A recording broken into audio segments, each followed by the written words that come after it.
সবশেষ জুন জুলাইয়ের যে যুদ্ধ, সেটার চেয়ে এই যুদ্ধের প্রকৃতিগতভাবে ফারাকটা কি সেটি একটি বোঝার জায়গা। এবং দ্বিতীয় জায়গা হচ্ছে যে ইরান তো প্রায় বন্ধুশূন্য, বিশেষ করে মধ্যপ্রাচ্যে, এবং বিশেষ করে দুবাই, সৌদি আরব, কুয়েত, এই জায়গাগুলোতেও হামলার যে চেষ্টা, বাহরাইন, সেইটার ফলে ইরান নামক রাষ্ট্রটির যে চরিত্র এবং তার যে সাম্রাজ্যবাদ বিরোধী একটা মিডল ইস্টে একমাত্র শক্তি ছিল, সেই শক্তিটিকে আসলে নিশ্চিহ্ন হয়ে যাওয়ার আশঙ্কা করছেন কিনা?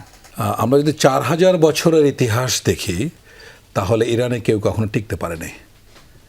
সম্ভবত খ্রিস্টপূর্ব 323 খ্রিস্টাব্দে আলেকজান্ডার প্রথম সেখানে এক্সপিডিশন করেছিলেন এবং তার মৃত্যুর কিছুদিনের পরে ফিরে যেতে হয়েছে।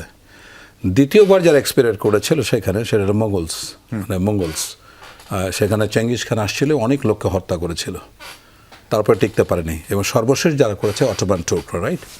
সো ইরানের যে ভূ রাজনৈতিক অবস্থান, এটা ইরানে একটা রুটি আছে, নানে বারবারি নাম, এটা ঠিক পিজার মতো। তো ইরানের ভূ প্রকৃতি হচ্ছে এক্স্যাক্টলি সেরকম, চারদিকে কিন্তু মাউন্টেন। আপনি দেখেন জাগ্রোজ এবং এলব্রুজ দিয়ে পুরা ইরান হচ্ছে প্রটেক্টেড, ন্যাচারালি প্রটেক্টেড। হ্যাঁ, এরপর হচ্ছে দুইটা ডেজার্ট যে আছে, কবির অ্যান্ড লুত, এটা কিন্তু 1500 কিলোমিটার্স লম্বা। সুতরাং 50% অফ মানে total landscape of Iran desert and mountainous, right?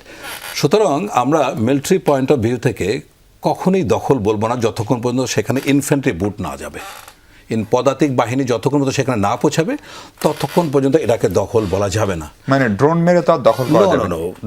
Drone করেন, B2 ইউজ করেন, আর হোয়াট এভার ইউ ইউজ, পর মুহূর্তে কিন্তু এটা আর আপনার দখলে থাকছে না। সুতরাং এটাকে কোনোভাবে বলা যাবে না। এটা কিন্তু ইউনাইটেড স্টেটস খুব ভালো করে জানে। এবং আমি মনে করি যে রেজিম পরিবর্তনে, আপনি জানেন ডোনাল্ড ট্রাম্প যে পলিসিটা অ্যাডপ্ট করেছে, এটা কিন্তু ম্যাডম্যান পলিসি বলা হয়। এটা রিচার্ড নিক্সনের একটা থিওরি, যে যখন কোনো ফরেন পলিসির ক্ষেত্রে কোনো দেশের ব্যাপারে যদি খুব এক্সট্রিম পর্যায়ে ভলাটাইল এবং চূড়ান্ত অবস্থায় যাওয়ার যদি অবস্থা থাকে, তাহলে সেটাকে ম্যাডম্যান পলিসি বলা হয়। এটা কিন্তু আপনার এই পলিসি অ্যাডপ্ট করে নিক্সন কিন্তু ভিয়েতনাম ওয়ারে ইউএসএ হেরে গিয়ে তার পরাজয় হচ্ছে। ম্যাডম্যান পলিসি সাজেস্ট করে পতন। মানে আমরা ডোনাল্ড ট্রাম্পের যে এখন সিদ্ধান্ত, এখন এই যুদ্ধটা কী ছিল, এটা কি ওয়ার অফ নেসেসিটি আর ওয়ার অফ চয়েস? আমরা এখন স্পষ্ট দেখতে পাচ্ছি এটা ওয়ার অফ চয়েস। এই যুদ্ধে সবচেয়ে বেশি লাভবান কে হলো? সবচেয়ে বেশি লাভবান হলো ইসরায়েল, বেঞ্জামিন নেতানিয়াহু। সে চাচ্ছিল দীর্ঘদিন ধরে, বেঞ্জামিন নেতানিয়াহু চাচ্ছিল যে ইসরায়েলকে, মধ্যপ্রাচ্যকে ইসরায়েলের মতো করে সাজানোর জন্য, এবং 2 যুগ ধরে চেষ্টা করেছে যে কোনোভাবে হোক না কেন আমেরিকাকে এই যুদ্ধে সম্পৃক্ত করা।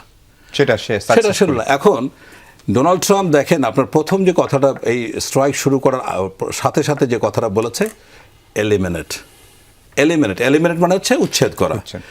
এর 3-4 ঘন্টা পরে তার স্টেটমেন্ট, ওই যে বললাম যে পাগলা রাজার কিছু তো বিশেষত্ব থাকেই, সে বললো যে না, এটা হলো অ্যানিহিলেশন। এটা প্রত্যেকটা কিন্তু মিলিটারি টার্ম।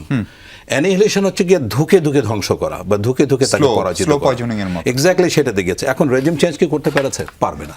কারণ ইরানের যে সেই মানে খোমেনির যে প্রতিষ্ঠিত যে ব্যবস্থা, এইটা এত সুদৃঢ়, এত গভীরে প্রথিত যে এটা শিকড়কে টাচ করতে পারবে না ইউএসএ কেন, পৃথিবীর কোনো ব্যবস্থাই পারবে না।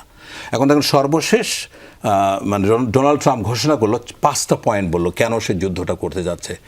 1 নম্বর বলছে যে ইরান ভবিষ্যতে কোনো দিনে যেন ইউরেনিয়াম এতটা সংগ্রহ করতে না পারে যে তারা যেন নিউক্লিয়ার ওয়েপন তৈরি করা যায়। দেখুন ইরাকে কি হচ্ছে, ইরাকে আর সাদ্দাম হোসেনের বিরুদ্ধে যে অভিযোগগুলো করেছে যে তার কাছে এরকম মারণাস্ত্র আছে, মাস ডিস্ট্রাকশন ওয়েপন আছে, আমি ওই জায়গাটা ছিলাম, লাকিলি কয়েকটা স্কারের জায়গা ছাড়া কিছু না, পরে কিন্তু কিছুই পাওয়া যায়নি। এর উপরে বেস করে ইউএসএ 2টা যুদ্ধ করলো, 1999 এবং 2003-এ। তো যাই হোক না কেন, সেটা একটা মানে ফলস একটা বিষয় ছিল, এটা ক্লিয়ার হয়ে গেল। একইভাবে ইরানের কাছে পারমাণবিক অস্ত্র তৈরি করার সক্ষমতা, এটা তো হচ্ছে না। আপনি দেখুন, যদি কারো পারমাণবিক সক্ষমতা থাকে, তাহলে সে প্রথম যেটা করে এক্সপ্লোশন করবে। নর্থ কোরিয়া কি করছে? কিছুদিন পর একটা করে বার্স্ট করছে এবং প্রমাণ করে দিচ্ছে যে আমার নিউক্লিয়ার ওয়েপন আছে।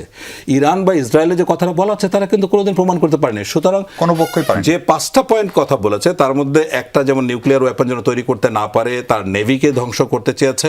সবচেয়ে ইম্পর্টেন্ট যেটা, যেন মধ্যপ্রাচ্যে যে প্রক্সি ওয়ার মানে সহযোগিতা করে ইরান, এইটা যেন না করে।